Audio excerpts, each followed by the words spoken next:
Good evening, one and all. A very warm welcome to the panel discussion on resistance to the adversarial pursuit in AISS 2021. Today we have Mr. Prakash Badaria, CISO PAU with us, who will be moderating this key session. I welcome you, sir. I welcome Mr. Dilip Panjwani, Senior Director, CISO and IT Controller, LTI. I welcome you.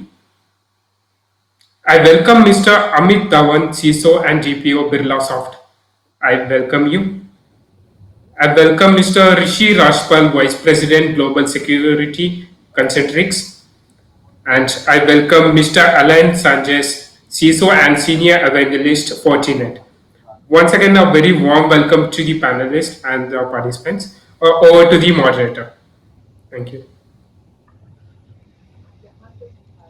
Thank you. Thank you so much, Manjesh. Hello, everyone. To a warm welcome to everybody who is watching all of us online. My name is Prakash. We will be having a discussion on role of threat intelligence today. Quite a packed agenda. We have some tough questions for our panelists, and we are going to discuss in terms of how threat intelligence is useful in today's world with lot many attacks happening, and I'm sure most of us are still working on log4j, which is still doing rounds across the world. This would be a pretty interesting discussion today. So, to start with, we'll have a free flow discussion today, and we'll start with the view on threat intelligence. Right? Is it good to have or must to have? So, probably I would request to start with Dilip. Dilip, what will be your view? Is it must to have or it's okay not to have for a CISO? So, Prakash, if I had to put in a very simple language and very concise, it's as good as you have eyesight, but possibly you don't have a 20/20 vision. Threat intelligence are your glasses. That's very sharp. Amit, what will be your view?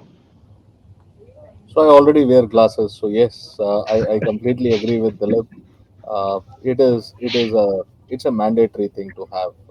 There's just no question around it. Got it. Got it. So in terms of having the value of threat intelligence with respect to your brand exposure, Rishi, what will be your thought? I mean, does threat intelligence relate in any way in securing the brand of the company?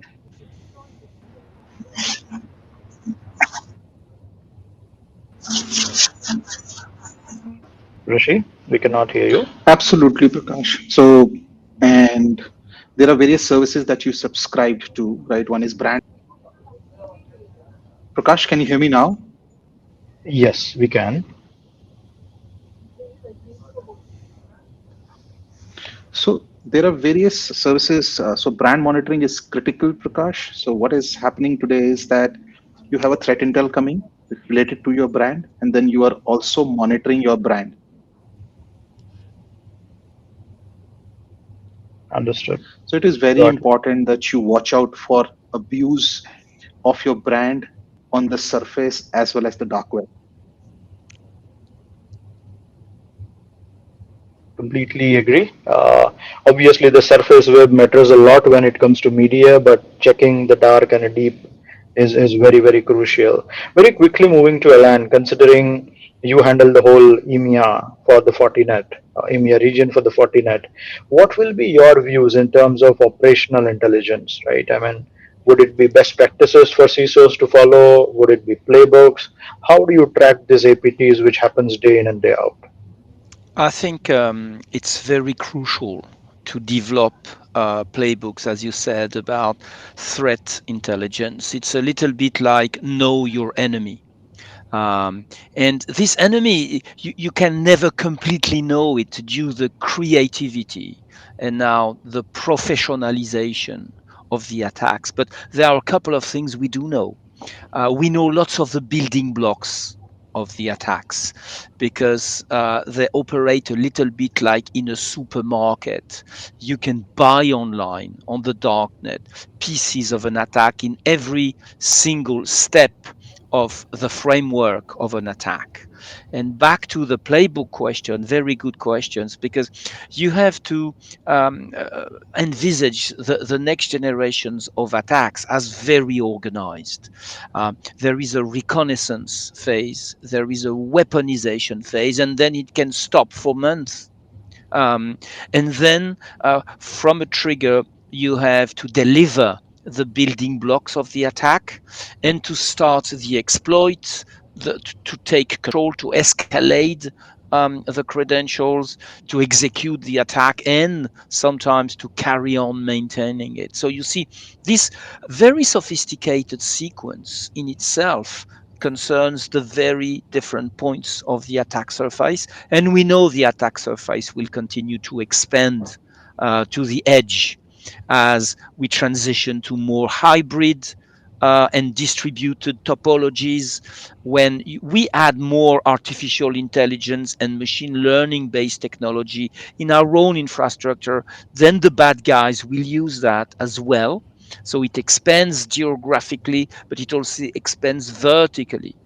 And we have to develop new connectivity options, and that also increase the attack surface. So certainly developing a deep understanding of the threat and the way this threat is actually in a trendy, the trends in the threat attacking us is a very crucial, is absolutely a must have in my opinion.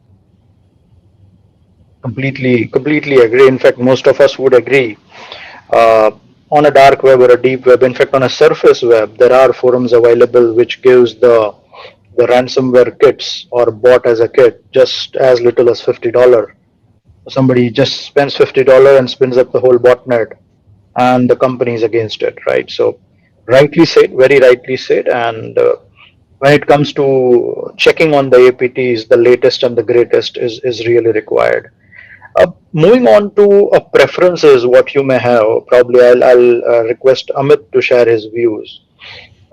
Open source versus the paid intelligence, right? Like Dilip was mentioning, plenty of solutions available now, which gives a good APT service or monitoring services.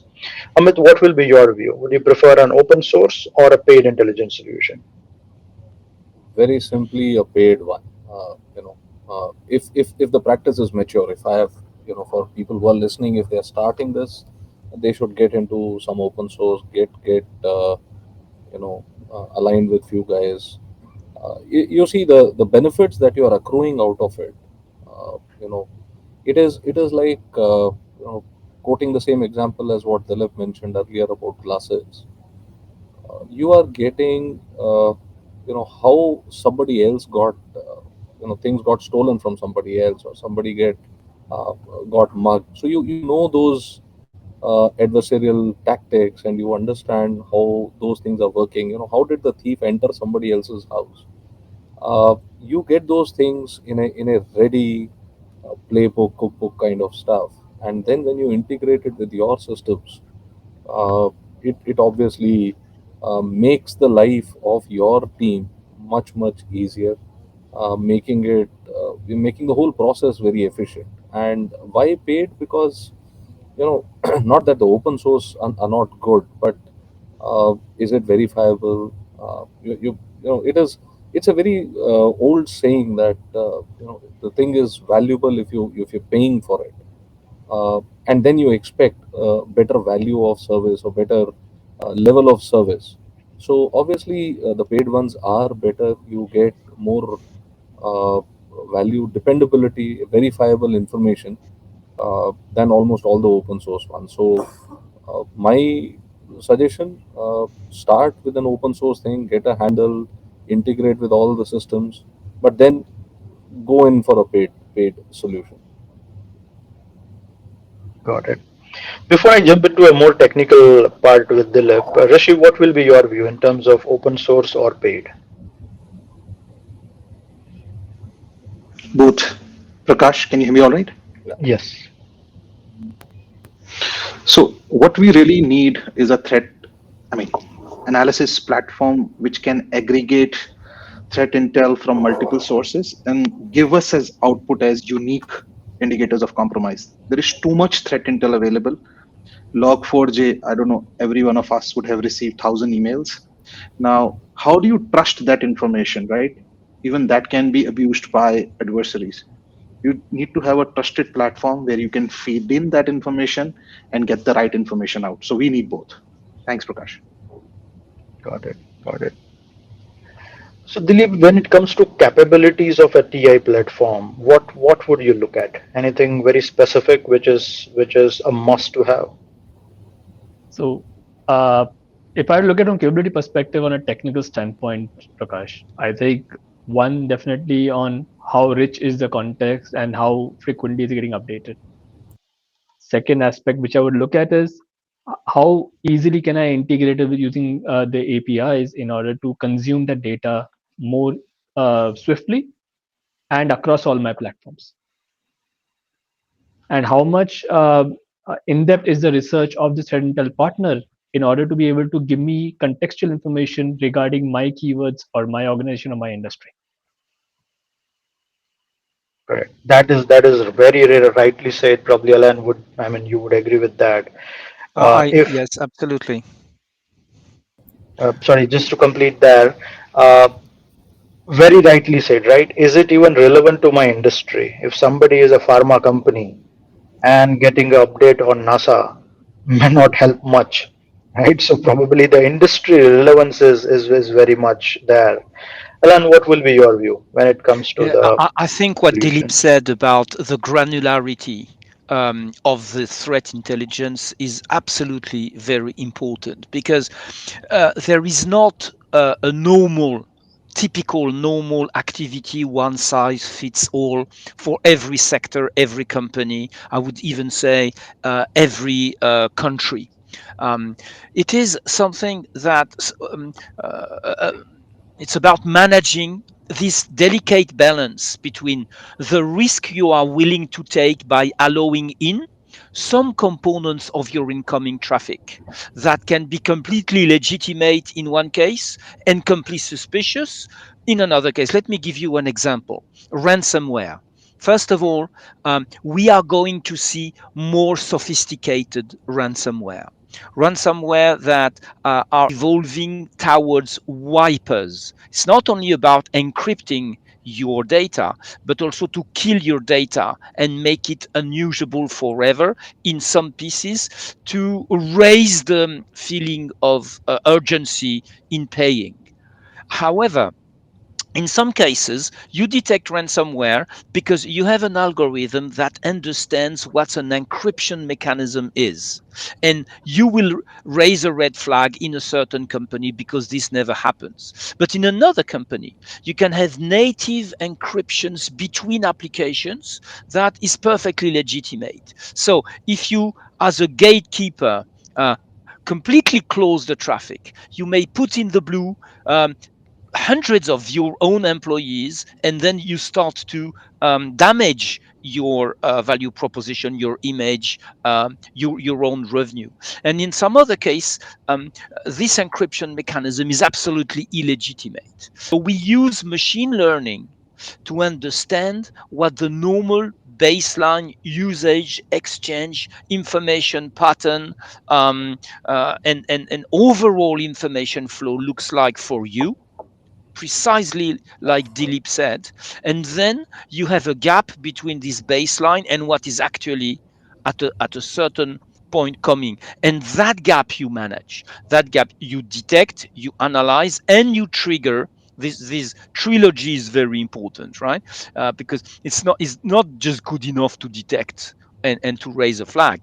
You have to act, and you have to act fast. And this action has to be tailored, customized to a not only a given company, but a given phase of the use of your information system. In maintenance phase, maybe this order, this set of instruction is perfectly legitimate. It has nothing to do with a normal production environment. So you have this mobile ability to detect that is a threat, assess it against your own um, equation of risk, and take the decision to flag, to isolate, to microsegment, to kill, all the range of measures that you can do. And that depends on your own company, on your own curve and of risk and ability to decide you want to take the risk or not. Certainly, certainly. So I'll go back to Rishi. We had this discussion, and you kind of supported both open source and paid. Now, when it comes to managing the threat intelligence solution, would you let a cybersecurity, a normal team member handle it, or would you suggest having a specialized staff who can manage threat intelligence? I would still keep it as part of my SOC, Prakash, but I'll keep a couple of people dedicated for it, not part of routine operations who are doing tickets or monitoring the console, because they have a specialized task. And their efficacy is that how effective and unique and correct information they have passed on to security, because the actions that we take based on the information we receive from this team will be blockings, right? So any blocking should not be impacting business. So I know that some CISOs will say that we monitor and then block, but sometimes the threat is so high, like Log4j, we are already seeing exploits available. You need to go to block straight away. So still part of SOC, but a kind of specialized team. Got it. Got it. So, Dilip, what will be your view to subscribe or use one such solution or have an interdisciplinary kind of a threat intelligence solution which is like multi vendor? I think start small, start with an open source to look at and fine tune. Once you have been familiar and have the right practices in place, you definitely need more than one solution, Prakash. Because that's, I think, the foundation of information and cybersecurity that we've always been doing. Why not only one firewall? Why you need two different sets of firewalls on perimeter and core? The same way you need to have more than one threat intel source so you don't end up just having too many false positives, but you have a validation specific source again on the other side to see that okay, both of them are giving you the same information. Possibly it's much more higher rated rather than being kind of a secondary alert that you have to look at. Got it. So, your preference would be a multi vendor strategy. Definitely, hybrid analysis is the way to go. Got it. Got it. Amit, what will be your view there? So I'll look at it differently. You know, uh, probably multi-vendor thing would be beneficial. But if you see why, the reasons for this would be, maybe you get the same kind of information from both the threat feeds. It's the same kind of attacks that are happening all over the place. But one possibility, as Rishi mentioned, is that uh, you know uh, the negative actors could also be using this to tweak their attacks.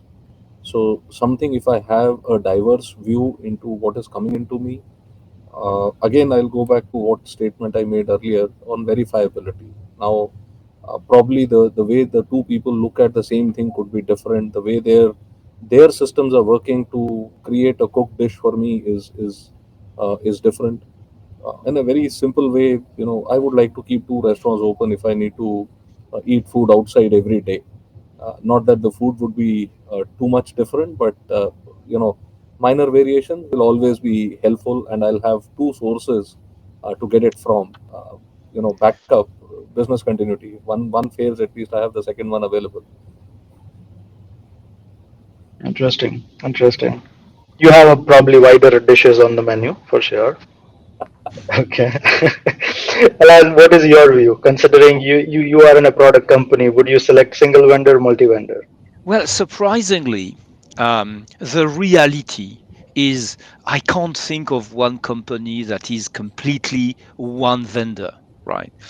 The reality is the cybersecurity, like the network, is the result of various phases of investment, various moments in the history of the company. Sometimes you just bought or being bought by another company.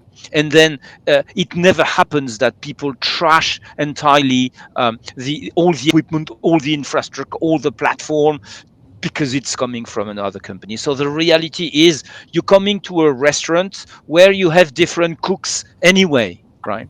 But the responsibility is that you have a holistic view of what is happening in your network and in your security. And holistic does not mean monopolistic.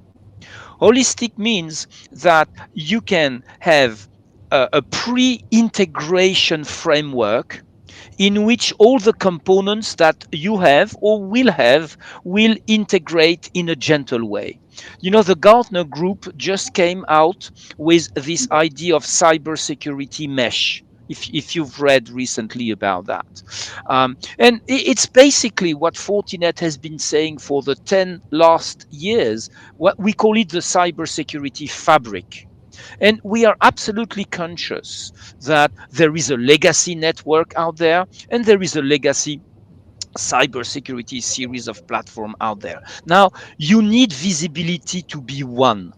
Let me give you an example. You have an incoming traffic. And in this incoming traffic, you have a suspicion of something that is potentially harmful, but you don't really know, right?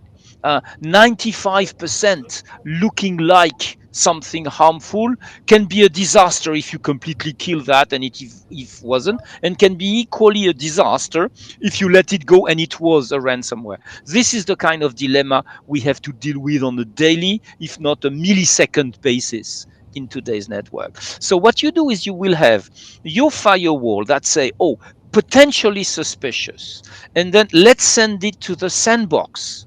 And the sandbox, as you know, will, in a safe environment, execute part of this code, simulate someone that clicks on the phishing link, for instance, and see what happens. And from there, take the decision to say, oh, nothing harmful happens. It's legitimate to see this traffic, and it can be correlate to a series of conditions that we saw 1 hour ago, and there was not a problem. Or on the contrary, it can be correlated with something that happened and was harmful.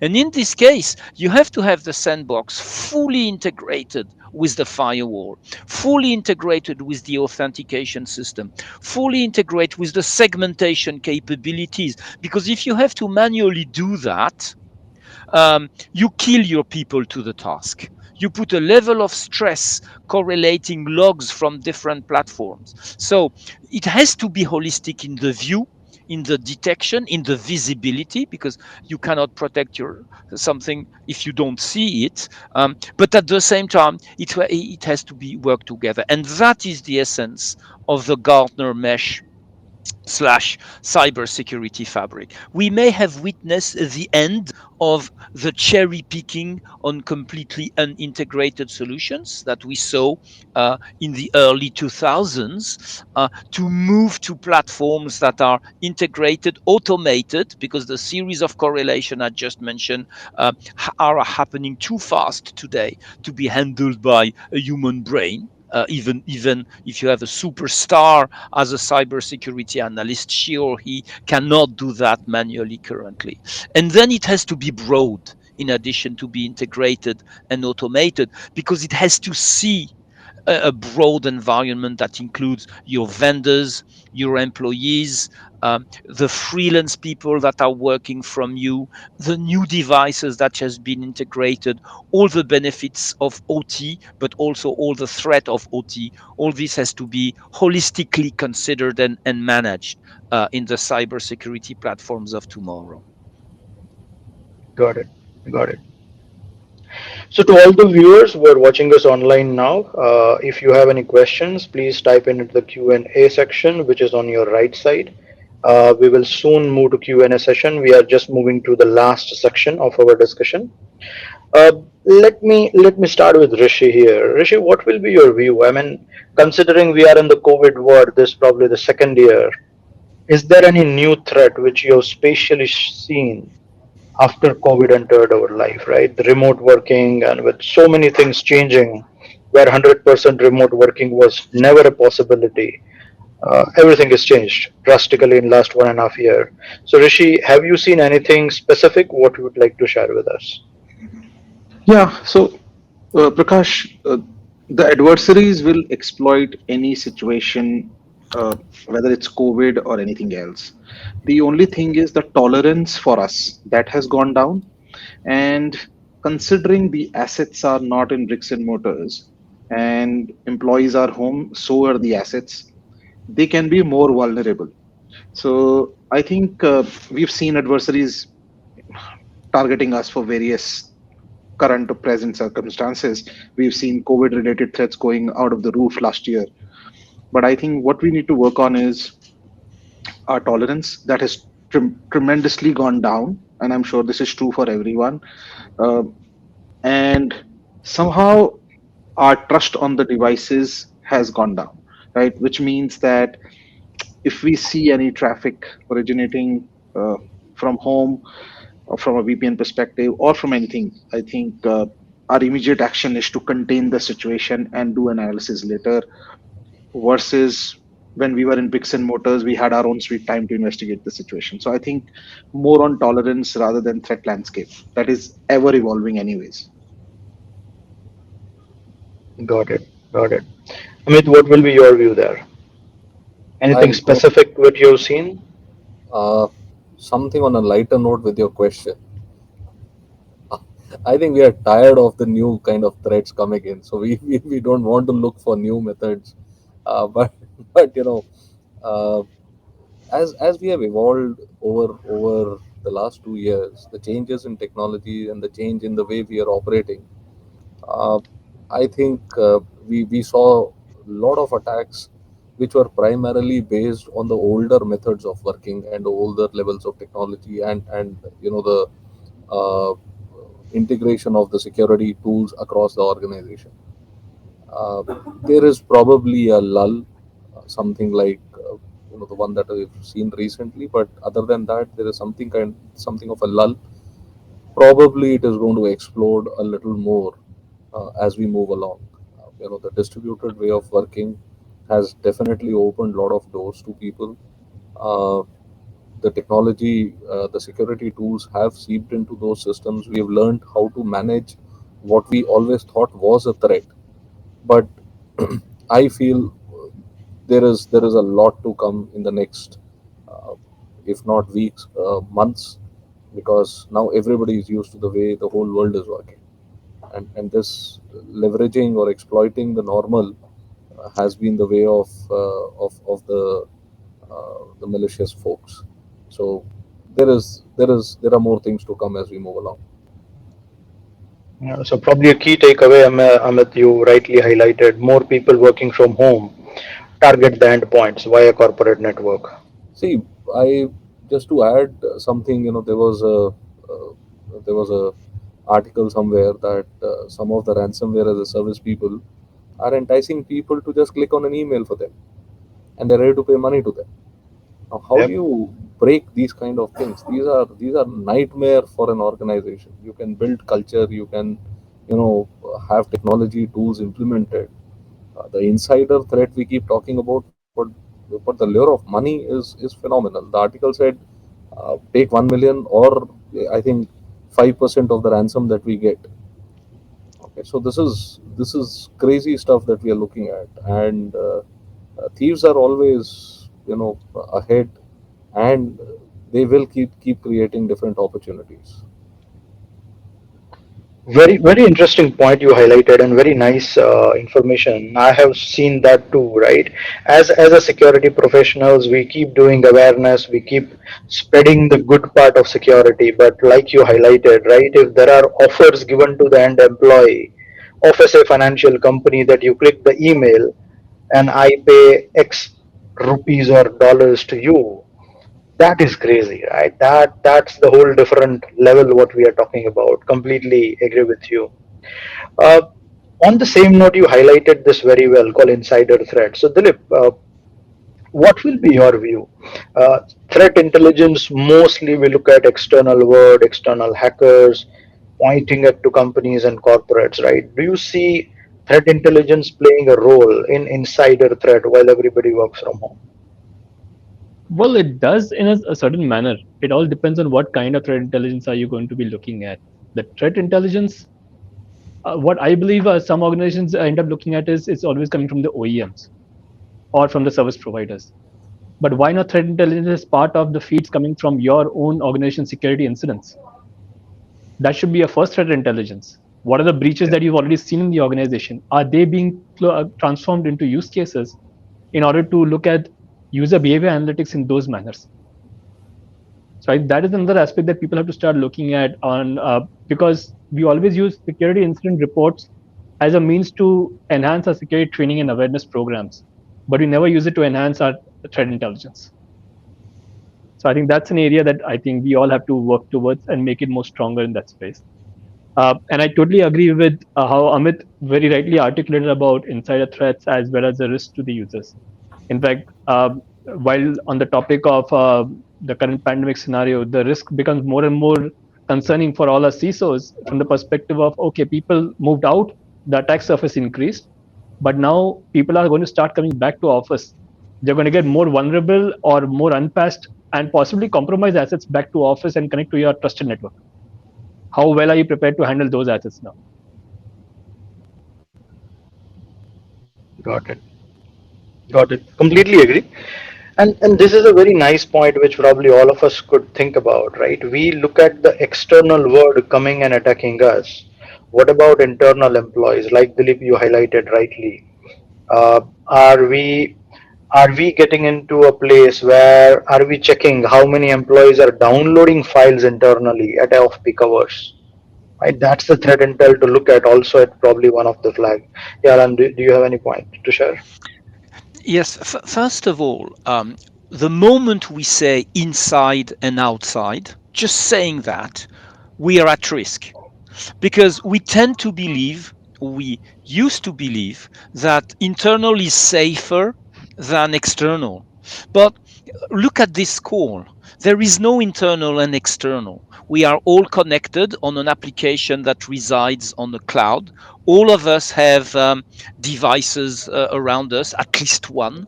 I could zoom this camera using an infrared, and all that is internal and external at the same time. First thing. Second thing, prediction is that we are going to see a next generation of attacks that will use artificial intelligence to improve some of the impact of the attacks. For instance, um, deep fakes in your internal mail system will happen where you will see that the mail is coming from Prakash and as an answer to an email you have already answered. You see? So all of a sudden, you see someone you know talking about something you have actually talked about, and at this point in time, asking you to do something, and your typical defense are lowering. And then, it happened to me, right? It happened to me to click on one of these because it carried the name of one of my direct report, and it was linked to something that was actually something we talked about. Now, how do you protect yourself from that? First of all, there is no panacea.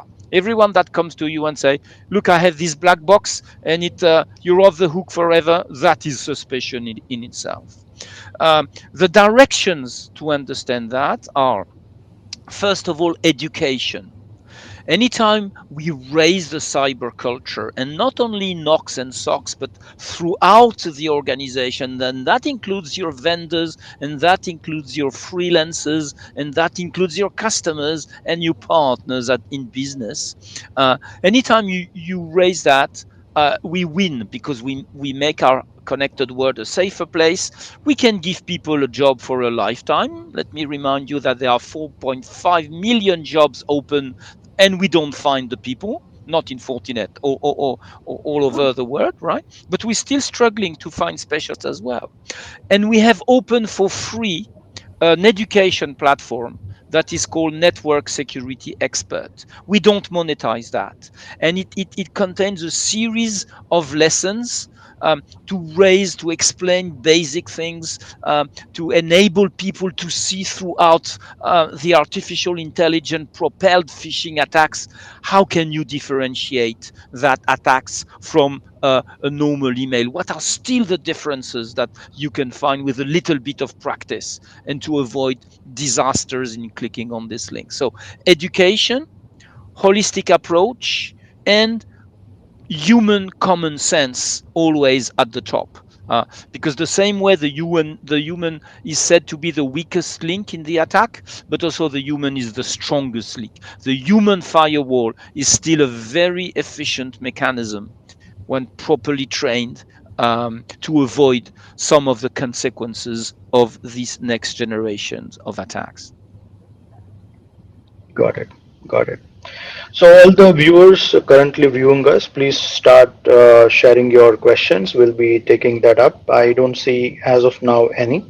What we'll do is we'll quickly move to the last part, which is one of my favorite, to ask the security leaders in terms of what's their best practice they follow in terms of achieving the excellence in threat intelligence. Like what is that one thing what you must do, what is something personal what you ensure that you always do.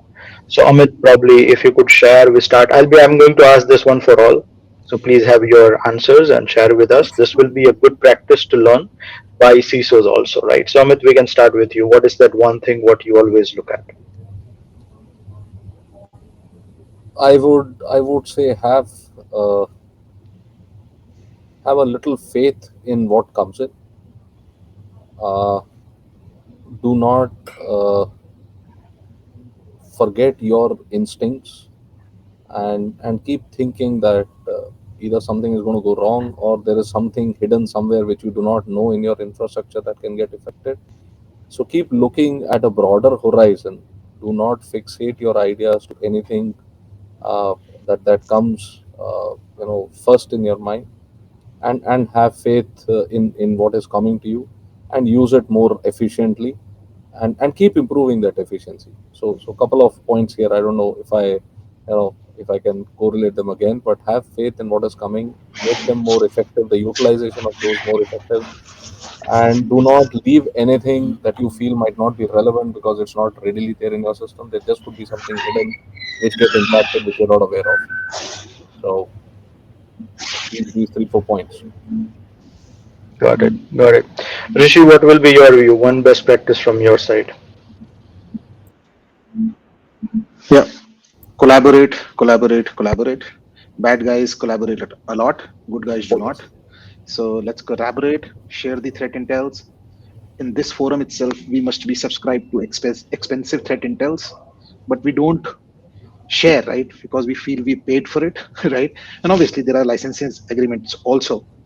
So, a couple of tips here is define your sources well, trusted sources well, feed into a threat intel platform, aggregate it, get unique outputs, feed into your SIMs and other platforms, and start monitoring. Thanks, Prakash. Fantastic. Fantastic. That's very nice, actually. We should internally collaborate much than externally. Dilip, what is your view? So I think I would not look at the technology side of aspects. I'll say I rather strengthen the process and the contextualization from a business perspective if you really want to leverage the power of threat intel. So by that, I would say it's a three-prong approach. One would be contextualize it purely to your organization, your industry, and your specific account jewels that you're trying to protect. Second aspect, trust by verify only. Validate the threat intels coming in, check, fine tune, validate again. And last, always ensure that you have a periodic audit process to keep on seeing how mature you are in your threat intelligence management processes, how you dispose of them, and are you constantly improving your rules or no. Got it. Got it. Ran, what will be your views? Well, first of all, very beautifully articulated, Dilip. You've laid the foundation of a big paradigm that we see here that is called a zero trust access. Don't take anything for granted and implement your systems accordingly. Because it's not just good enough to recognize a credential, a password, and a username. You have to go further in and understanding what the person is actually trying to do with this username. And if it doesn't seem like the way the person has been using this credential, it might be a stolen credential, even if the session technically is perfectly valid. My best practice is to discuss with the people in the operations to understand from them their practices, and the way they go about producing. And that very healthy dialogue gets your people from the knock out of their ivory tower and go and understand the very nature of the business and the very nature of the risk. Because what does an executive do? It's only take decision based on a risk. Zero risk is zero business. So we have to take some risk, otherwise we don't do any business, right? But on what kind of risk are we usually taking in this plant, in this operation, in this marketing department, in this financial department? Then you have a mental map of the practices, and then you've made friends in these departments, and you are not seen as the Mr. No or the Mrs. No. We can't have that. We will not allow these devices. We won't collaborate with that new platform. You understand. And then when you explain that you are taking a measure, people understand that what is at stake and the risk. And then we all talk the same language, and it is not a break of dialogue between the knock, the sock, and the rest of the organization. So talk to people, understand the risk, and then start to learn this language, which is not bits and bytes, which is not what we naturally speak, but which is the next language of understanding to assess properly the cyber risk. Got it. Got it. So there's one what I personally follow. It is what Dilip said: trust and verify. Trust your teams, but yes, do verify. There is lots on our heads as a CISOs for sure that everybody agrees. And when everything goes well, nobody disturbs you. But if something goes wrong, you are the eye, right? And that is what everybody faces it. So very useful. Rishi, again, thank you so much for your inputs. This was very useful. Considering the time we have, we would continue and end the session. But again, thank you so much, Rishi, Lan, Amit, and Dilip. This session was very, very useful. I have personally noted some of the points while you were speaking, which I'll probably share on an email. But lots of learnings, lots of good practices to learn, lots of diverse views based on the industry what we are in.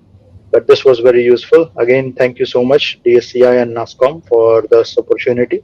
And like Rishi said, we should, with licenses in mind, right? We should collaborate more and we should share more threat intelligence with each other.